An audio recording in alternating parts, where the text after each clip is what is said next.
Ever wondered how to make this pretty flower? Today, I'll teach you an easy trick using a simple tool. Let's go! I'm using a tool that's about 5 cm in diameter and a satin ribbon 3.8 cm wide and 8 cm long. We'll start making our petals, so keep your scissors handy.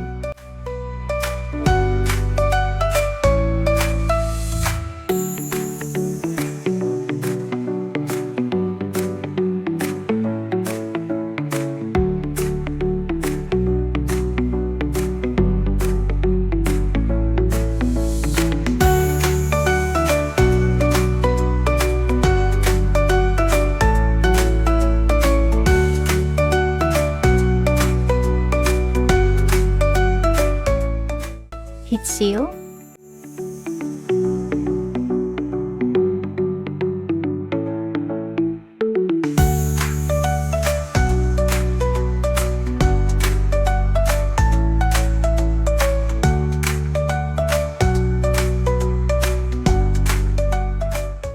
So this is our petal. For this flower tutorial, we'll need a total of 21 pieces. So what we are going to do is to glue the petals around. Make sure your glue gun is warm up and ready to go.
I'm turning this flower into a hair clip, so I'm adding the hair clip now.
I hope you enjoyed this tutorial. Don't forget to like this video, share your thoughts in the comments, and check out my other tutorials for more ideas. See you next time. Dreams come true. So join the fun, come craft